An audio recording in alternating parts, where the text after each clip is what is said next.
مجھے بھابھی کی یہ حرکت بالکل سمجھ نہیں آتی تھی۔ جو چیزیں ساری دنیا کے لیے عام تھیں وہ گھر کے بندوں کے لیے انہوں نے کیوں چھپا رکھی تھیں؟ آخر میرا بھی تو کوئی حق بنتا تھا۔ یہی چیزیں تو وہ پوری دنیا میں بانٹتی پھرتی تھیں، تو پھر کیا میں ان کا کچھ نہیں لگتا تھا؟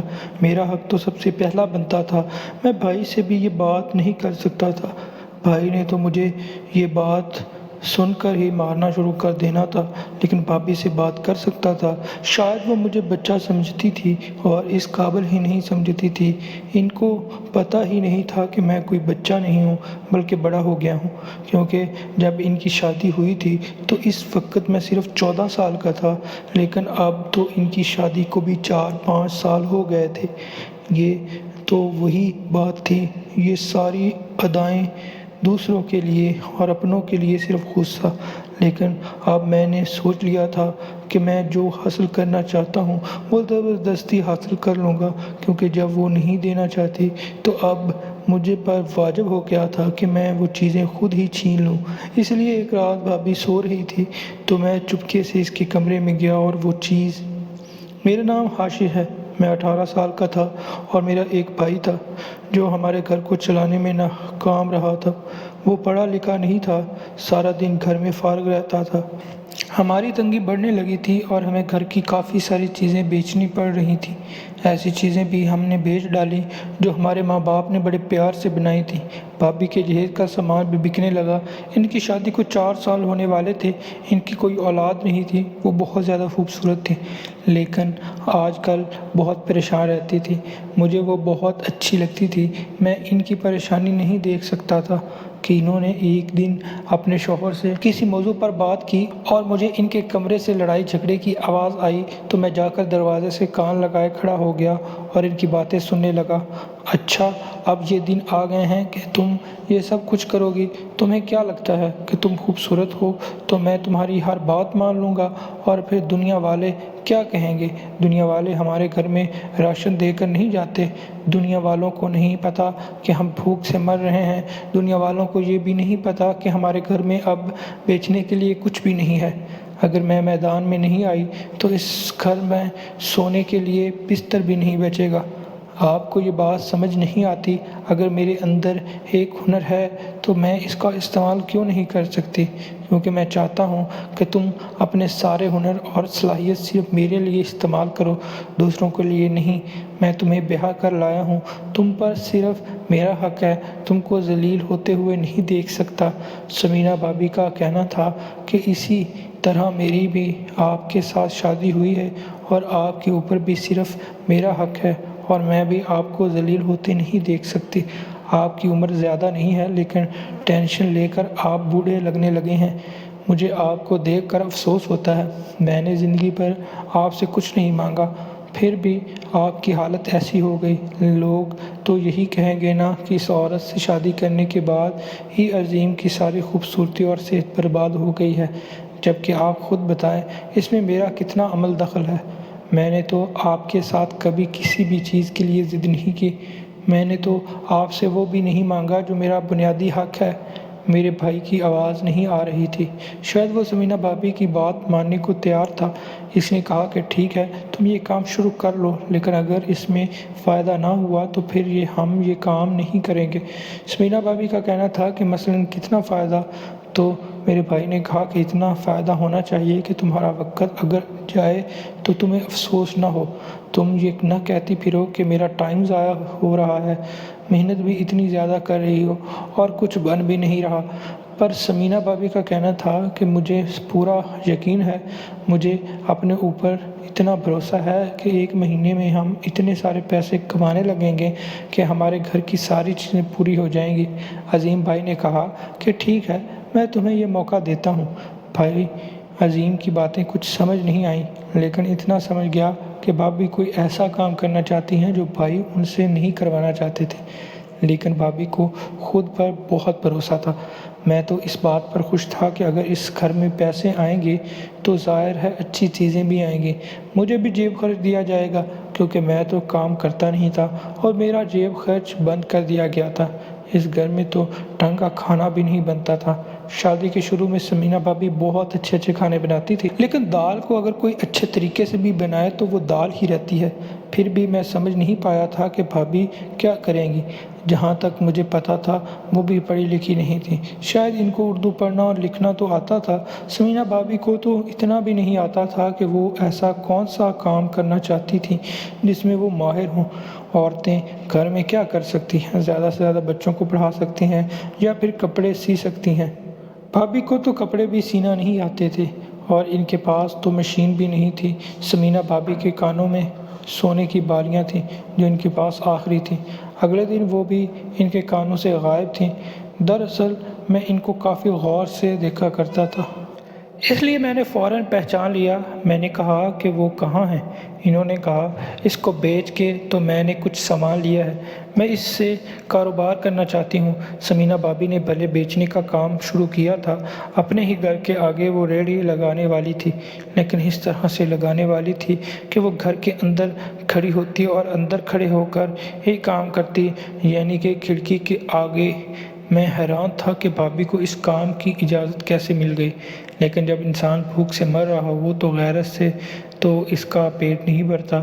مجھے لگا کہ بھائی مجھے بھی کہیں گے کہ بھابی کی مدد کرنا، لیکن انہوں نے مجھے ایسا کچھ بھی نہیں کہا تھا۔ ہم جس محلے میں رہتے تھے یہاں 300-400 گھر تھے اور ہمیں یہاں پر سب لوگ جانتے تھے۔ دراصل میرے ابا کی کریانے کی دکان تھی، اس لیے ہم لوگ یہاں پر کافی مشہور تھے، لیکن اب ہمارے پاس اس دکان میں سامان ڈلوانے کے پیسے نہیں تھے، اس لیے دکان بھی ختم ہو گئی۔ عظیم بھائی نے مزدوری کرنا شروع کر دی، ماں اس دنیا سے چلی گئی اور میری پڑھائی بھی بیچ میں ہی رہ گئی تھی۔ یہ محلہ ہمارے اپنے گھر جیسا تھا، یہاں پر ہمیں اس بات کی تو شرم نہیں تھی کہ ہم کوئی چیز بیچ رہے ہیں، لیکن عجیب تو لگتا ہے۔ بھابی کو خود پہلے دن بہت عجیب لگ رہا تھا اور ابھی تک تو کوئی ایک بھی گاہک نہیں تھا، لیکن پھر کچھ بچے آنے لگے اور آہستہ آہستہ شام ہونے لگی۔ ان کا سارا مال بک گیا، وہ بہت زیادہ خوش تھیں۔ رات کو انہوں نے سامان کے پیسے الگ کر کے جو پروفٹ نکلا تو ہم لوگوں تو حیران رہ گئے، یہ تو پورے 3000 روپے بنتے تھے۔ بھابی نے کہا کہ مجھے تو خود اندازہ نہیں تھا کہ یہ 3000 روپے ہوں گے۔ عظیم بھائی نے کہا کہ اس میں سے سامان کے پیسے بھی تو نکالو۔ سمینہ بھابی نے اس کو بتایا کہ سامان کے پیسے نکال کے یہ 3000 بچے ہیں، تو بھائی کا بھی منہ کھلا کا کھلا رہ گیا۔ اس کو یقین نہیں آ رہا تھا۔ سمینہ بھابی نے سارے کے سارے پیسے میرے بھائی کے ہاتھ پر رکھ دیے۔ بھائی کی آنکھوں میں خوشی کے آنسو آ گئے۔ اس نے کہا کہ تم ٹھیک کہتی تھی، جو تم نے کہا تم نے کر دکھایا، اسی طرح روز پیسے بناتے رہو، ہمارے حالات تو بہت اچھے ہو جائیں گے۔ اور بھابی کا کہنا تھا کہ ابھی مجھے کچھ چیزوں کی ضرورت ہے، اس میں کچھ ایسی چیزیں ہیں جو ہمیں آرڈر پر بنانی پڑیں گی تاکہ ہم لوگ چیزوں کو محفوظ رکھ سکیں اور کم چیزیں استعمال کر کے زیادہ مال تیار کر سکیں۔ عظیم بھائی نے کہا ٹھیک ہے، جس کام سے پیسے کمانے ہیں اس میں پیسے لگانے میں کوئی حرج نہیں ہے۔ عظیم بھائی نے مجھے بھی 300 روپے دیے اور مجھے یاد بھی نہیں تھا کہ آخری دفعہ مجھے میرے بھائی نے 20 روپے سے زیادہ کب دیے تھے، تو میں بھی کافی خوش ہو گیا۔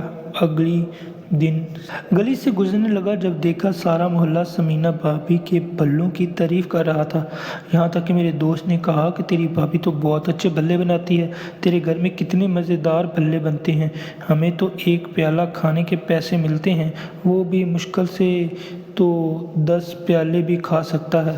میں نے جب یہ بات سنی تو میں دل میں سوچنے لگا کہ میں نے ابھی تک ایک پیالہ بھی نہیں کھایا، سوچا کہ آج ہی جا کر کھاؤں گا۔ ظاہر ہے گھر کی چیزیں ہیں، میں مفت میں کھا سکتا تھا، میں تو 3-4 کھا جاؤں گا۔ میرے دوستوں کا کہنا تھا کہ اتنے مزیدار پھلے تو کسی بڑی دکان پر بھی نہیں بنتے ہیں، تیری بھابی کے ہاتھ میں بہت ذائقہ ہے۔ یار میں بھی کافی پر امید ہو گیا اور میں نے سوچ لیا کہ آج ہی کہوں گا کہ میں نے کھانا نہیں کھانا۔ گھر گیا تو میں نے کہا کہ مجھے بہت بھوک لگی ہے۔ بھابی نے کہا کھانا تیار ہے، آج بڑے دنوں بعد ہمارے گھر مٹن پکا ہے، میں تمہارے لیے کھانا گرم کر کے لاتی ہوں۔ سمینہ بھابی کچن میں چلی گئیں اور اور کھانا گرم کرنے لگے۔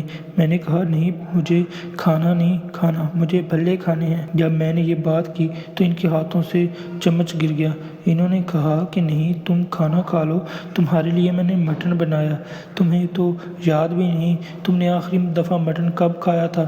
میں نے کہا رات کو کھا لوں گا، ابھی مجھے بھلے کھانے ہیں۔ آپ کے بھلوں کی تعریف تو پورے محلے میں ہو رہی ہے، تو پھر میں کیوں نہیں کھا سکتا؟ میں تو 3-4 پیالے کھاؤں گا۔ یہ پتہ نہیں کیوں بھابھی تھوڑا گھبرا گئی اور انہوں نے مجھے منع کر دیا۔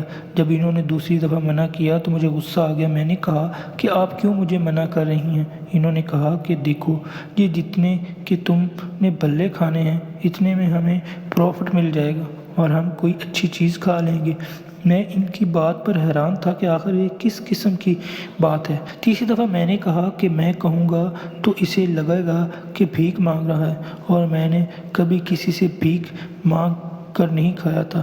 میرے ماں باپ نے مجھے ہمیشہ اچھا کھلایا تھا۔ ہو سکتا ہے کہ ہمارے گھر میں غربت بھابھی کی وجہ سے آئی تھی، کیونکہ جیسے ان کی شادی ہوئی تھی ہمارے حالات برے ہو گئے تھے، ورنہ کبھی ہمارے حالات اتنے برے بھی نہیں تھے۔ میرے ابا مجھے روز کے 40 روپے دیا کرتے تھے اور میں پورا دن جو مرضی کھاتا پیتا تھا، اور اگر کبھی پیسے ختم ہو جاتے تو وہ مجھے اور پیسے بھی دے دیتے تھے۔ سچ کہتے ہیں کہ ماں باپ نہ ہو تو بھائی اور بھابھی تو آپ کے خون ہی نچوڑ لیتے ہیں اور کبھی ماں باپ کی جگہ نہیں لے سکتے۔ یہ سارے گھر کا کام بھی تو مجھ سے کرواتے تھے، یہ لے کر آؤ وہ لے کر آؤ، اور اب یہاں پر ایک چیز گھر میں بن رہی تھی، اس کو بھی بھابھی گن رہی تھی۔ مجھے غصہ تو بہت آیا۔ میں نے سوچا کہ اپنے بھائی کو یہ بات ضرور بتاؤں گا۔ میں نے سوچا کہ مجھے بات نہیں کرنی چاہیے کہ میری وجہ سے دونوں کی لڑائی ہو جائے گی، لیکن مجھے بہت غصہ آیا ہوا تھا۔ وہ بھی کچن میں کوئی کام کر رہی تھی۔ میں بھائی کے کمرے میں چلا گیا۔ میں نے کہا مجھے آپ سے بہت ضروری بات کرنی ہے۔ انہوں نے کہا کہ کیا ضروری بات کرنی ہے؟ جب میں نے ان کو بتایا کہ بھابھی پورے محلے کو ٹیسٹ کرواتی ہیں لیکن مجھے ایک بار بھی چکھنے کا موقع نہیں دیا تو وہ ہنسنے لگے۔ میں نے کہا کہ بھائی، اس میں ہنسنے کی کیا بات ہے؟ انہوں نے کہا تم ان بھلوں کے لیے سمینہ بھابھی کی شکایت لگا رہے ہو۔ میں نے کہا بات بھلوں کی نہیں، بات اس رویے کی ہے۔ اگر میں کھا لیتا تو کیا ہو جاتا؟ میرا بھائی کہیں کھو سا گیا اور اس نے کہا کہ دیکھو، جو تمہاری بھابھی کہہ رہی ہیں بالکل ٹھیک ہے۔ یہ سن کر میرے قدموں تلے زمین نکل گئی کہ بھابھی میرا بھائی بھی ایسا نکلا۔ وہ بھی مجھے منع کر رہا تھا کہ یہ بھلے بچوں کے کھانے کی چیز نہیں ہے۔ یہ دونوں میاں بیوی کیا کہہ رہے تھے کہ یہ بھلے بچوں کی کھانے کی چیز نہیں ہے؟ یہ بات تو ایسی تھی کہ جیسے بھائی یہ کہہ رہے ہوں کہ پانی پینے سے پیاس نہیں بجھتی ہے۔ بھلے بچوں کے کھانے کی چیز نہیں تھی تو پھر کس کے کھانے کی چیز تھی؟ ان دونوں کا دماغ خراب ہو گیا تھا۔ میں وہاں سے واپس آ گیا اور میں نے کہا ان سے بات کرنا ہی فضول ہے۔ لیکن ایک بات بہت عجیب تھی کہ ابھی مہینہ بھی نہیں ہوا تھا اور سارا محلہ میری بھابھی کے بنائے بھلوں کا دیوانہ ہو چکا تھا اور پاگل ہوا بیٹھا تھا۔ ہر انسان جو میرے پاس سے گزرتا یا تو بھلے لینے جا رہا ہوتا تھا یا پھر بھلے لے کر آ رہا ہوتا تھا۔ اب تو ان کے پاس 3-4 مٹکے بھلوں کے آرڈر آیا کرتے تھے اور روز ہی ہزاروں روپے بنتے تھے۔ اب تو دوپہر کے 3-4 گھنٹے میں ہی 3000 روپے بن جاتے تھے۔ گھر میں اس طرح کی چیزیں آ رہی تھیں جن کو ہم نے کبھی دیکھا بھی نہیں تھا۔ گھر میں بیڈ صوفے کی ضرورت تھی، لیکن اب تو LED بھی آ گیا تھا۔ ہم لوگوں کے پاس تو کسی زمانے میں سیکنڈ ہینڈ فریج بھی نہیں تھا اور اب تو اتنا کچھ آ گیا تھا۔ ایک دن تو مجھے میرے بھائی نے ایک ٹچ فون بھی دیا۔ انہوں نے کہا کہ یہ تمہارے لیے ہے۔ ان دونوں کے اوپر مجھے غصہ تو بہت آیا ہوا تھا، لیکن میں فون لینے سے انکار نہیں کر سکتا تھا۔ میں نے فون لے لیا لیکن شکریہ نہیں کیا۔ میں حیران ہوتا تھا کہ ایک طرف تو میرے اوپر پیسے خرچ کیے جا رہے ہیں کہ مجھے نیا فون لے کر دیا گیا ہے جبکہ میں نے مانگا بھی نہیں تھا، اور دوسری طرف مجھے ایک پیالہ بھلا نہیں کھلا سکتے۔ میرے ابا تو پہلے ہی اس دنیا سے جا چکے تھے، لیکن جب میری امی اس دنیا سے گئی تو اس نے میرے بھائی اور بھابھی دونوں کا ہاتھ پکڑ کر کہا تھا کہ آج سے یہ تمہاری ذمہ داری ہے۔ تم لوگوں نے اس بھائی اور بھابھی بن کر نہیں، ماں باپ بن کر پالنا ہے۔ اور یہ لوگ میرے ساتھ کیا کر رہے تھے؟ مجھے ضد چڑھ گئی تھی۔ میں نے اس بات کو اپنی انا کا مسئلہ بنا لیا تھا۔ سمینہ بھابھی اتنے اچھے بھلے بناتی تھی کہ کچھ بچا ہی نہیں تھا، لیکن پھر بھی میں نے سوچ لیا کہ اب میں چوری کر کے ہی کھاؤں گا، اور جب چوری کر کے کھا لوں گا تو پھر لوگوں کو بتاؤں گا کہ میں نے یہ چوری بھی ان کی وجہ سے کی ہے۔ ایک رات مجھے پیاس لگی تو میں رسوئی میں گیا تو بھابھی کے سامان کے اندر 3 پیالے بھلے پڑے ہوئے تھے۔ میں دیکھ کر خوش ہو گیا۔ میں نے سوچ لیا کہ آج ضرور کھاؤں گا۔ میں نے 2 پیالے لیے اور اپنے کمرے میں آ گیا اور بہت مزے سے کھا لیے۔ مجھے ایک چیز کا احساس ہو رہا تھا کہ شاید میری عمر کم تھی، اس لیے میں اتنی سی بات پر بھی خوش ہو گیا تھا کہ جس کام سے مجھے منع کیا میں نے تو وہ پھر بھی کر ہی لیا۔ اب میرا جو بگاڑ سکتے تھے بگاڑ لیتے، مجھے تو کوئی پرواہ نہیں تھی۔ لیکن ابھی 1 ہی گھنٹہ گزرا تھا کہ میری طبیعت عجیب سی ہونے لگی۔ پہلے مجھے ہلکی ہلکی گھبراہٹ ہونے لگی تھی، لیکن یہ گرمی کا موسم نہیں تھا۔ مجھے ایسے لگ رہا تھا کہ مجھے ٹھنڈے پسینے آ رہے تھے۔ اس کے بعد میری سانسیں آہستہ آہستہ پھولنے لگیں، جیسے میں نے کوئی محنت کا کام کیا، جبکہ میں اپنے بستر پر آرام سے لیٹا ہوا تھا۔ میری طبیعت بوجھل ہونے لگی تھی۔ مجھے سمجھ نہیں آ رہی تھی کہ میرے ساتھ کیا ہو رہا ہے۔ مجھے اچانک سے بہت بھوک لگنے لگی تھی۔ میں دوبارہ رسوئی میں گیا اور جو 2 پیالے پڑے تھے وہ بھی اٹھا کر کھا لیے۔ کمرے میں واپس آ گیا اور تھوڑا پانی پی لیا۔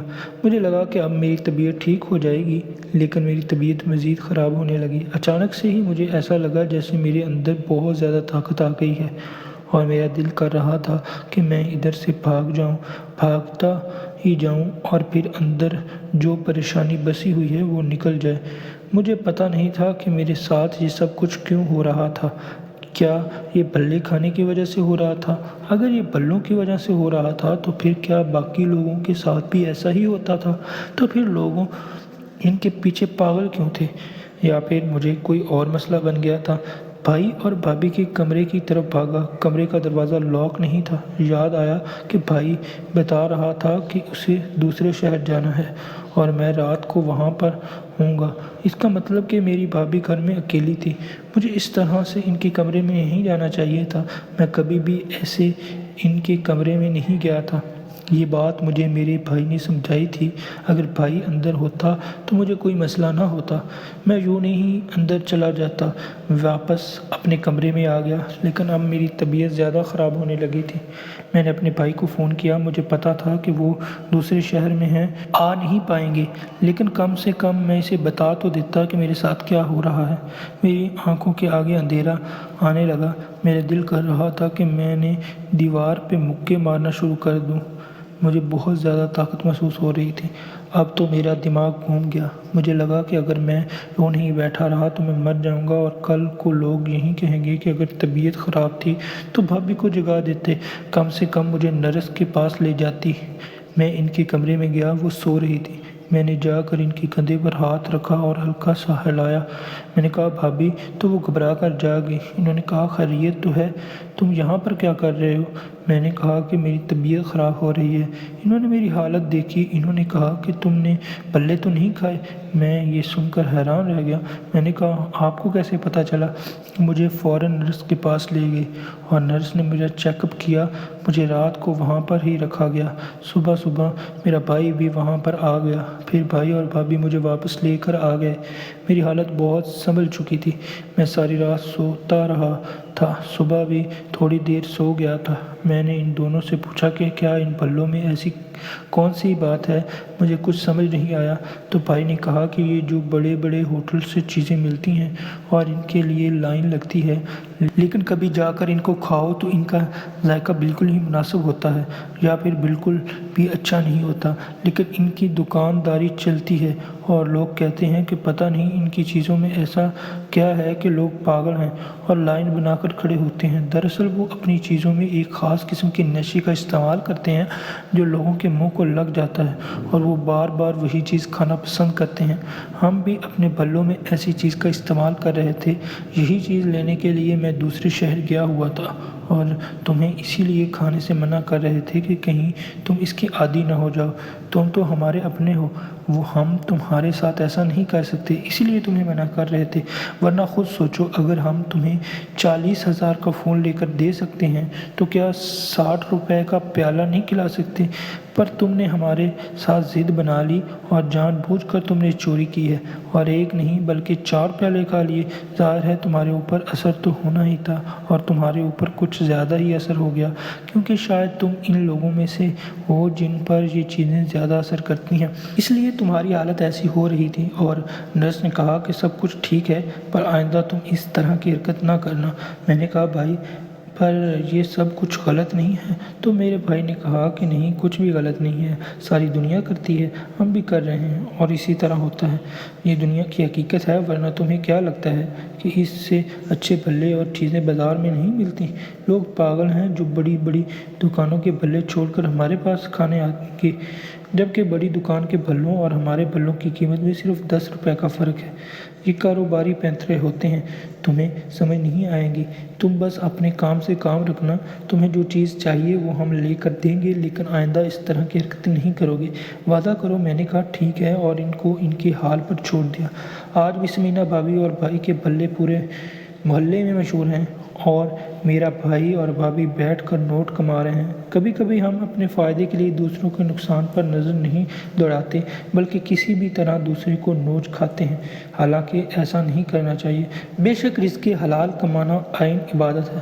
آپ کو یہ ویڈیو کیسی لگی؟ چینل کو سبسکرائب ضرور کیجیے گا۔